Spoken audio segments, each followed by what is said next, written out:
અનેક લોકો ઝાડા ઉલટીનો ભોગ બની રહ્યા છે. પાણીને કારણે થવાની શક્યતા સૌથી વધારે છે. બીજા નંબરે આપણા શરીરમાં જે ખોરાક જાય એ ન પચે અથવા એનું ઇન્ફેક્શન લાગે.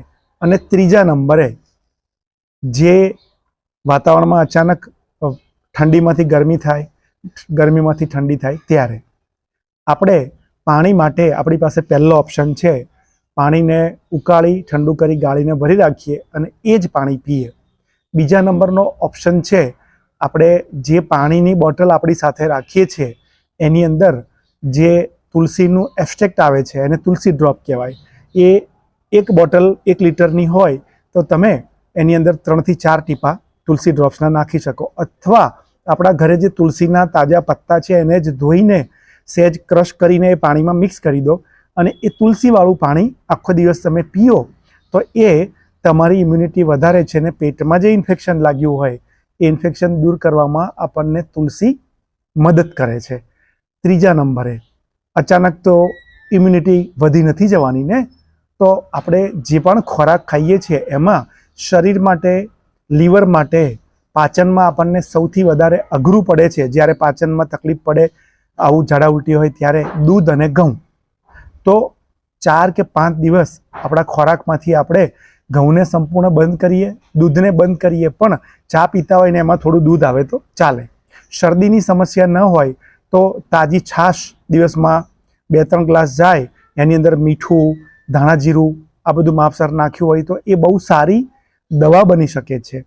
અને એ સિવાય અત્યારે તમારે સિન્થેટિક વસ્તુનો સહારો લેવો પણ પડે, કારણ કે જો જીવનું જોખમ પેદા થાય, શરીરમાંથી સોડિયમ ઘટી જાય અને શુગર ઘટી જાય તો વ્યક્તિ બેભાન થઈને મૃત્યુ પણ પામે.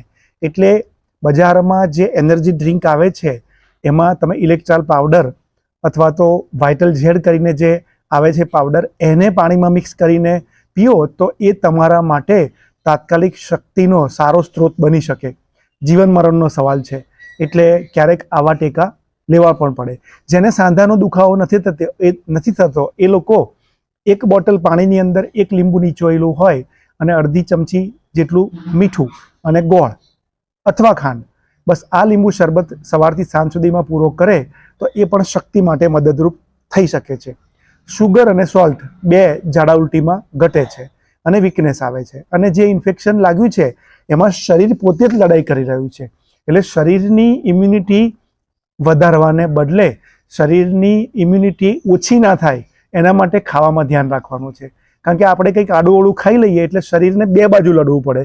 એક તો જે ખાવાનું નથી પચવાનું એને બહાર કાઢવામાં અને બીજું વાયરસ બેક્ટેરિયાની સામે લડવામાં. એટલે આપણે જેમ કે ભૂખ લાગી જ છે તો પછી શું કરી શકો, જે ગુજરાત 17 કે બીજા જાડા ચોખાનો ભાત ખીચડી છે એ લેવાય. ખીચડીની અંદર ચોખા આવવાના છે અને સાથે તમે પાતળી છાશ અને વાંધો ના આવતો હોય તો તાજું મોળું દહીં પણ લઈ શકો, પાતળી દાળ પણ લઈ શકો.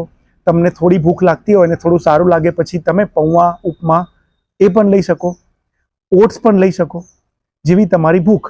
ફ્રૂટ્સમાં તમે ચીકુ, કેળા લઈ શકો, કેરી લઈ શકો.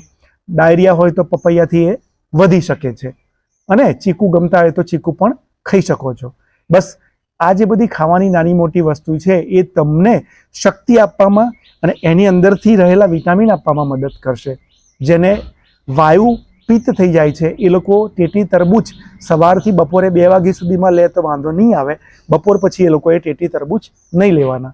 અત્યારે આપણી પાસે ટેકા બહુ છે, આપણે અનાજ ન લઈએ તો ફળોના સારા એવા ટેકા છે.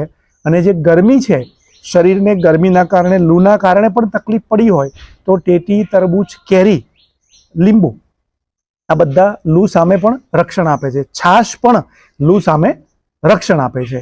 આ બધામાં ઇમરજન્સી થાય તો એલોપેથીની દવા લેવી પડે. નાના બાળકો માટે જીવનું જોખમ થાય તો એને તાત્કાલિક ડૉક્ટર પાસે લઈ જવા પડે. કોઈ પણ થેરાપી કરીએ જીવતા રહેવું મહત્વનું છે. એમાં જડતાથી કોઈ એક વસ્તુ પકડી ન રખાય, ઇમરજન્સી આવે તો. મારું કામ તમને આમાંથી ઝડપથી બહાર કાઢવાનું છે. અને છેલ્લી ટિપ્સ, પાણીનું પ્રમાણ જેટલું પીવાય એટલું પીતા રહેવાનું. અને નમક એટલે કે મીઠું ડાયરિયા હોય તો પણ લેવાનું છે, કારણ કે ડિહાઇડ્રેશન થાય ત્યારે સોડિયમ શરીરમાંથી ઘટી જાય તો જોખમ થાય. એટલે વધારે પડતું મીઠું હોય તો ડાયરિયામાં મીઠું ડાયરિયા વધારી શકે. શરીરની જરૂરિયાત જેટલું મીઠું તો લેવું પડે ને. સ્વસ્થ રહેજો અને આને શેર કરો, જેથી બીજા લોકોને પણ તમે સ્વસ્થતા પ્રદાન કરવામાં નિમિત્ત બની શકો છો. આભાર.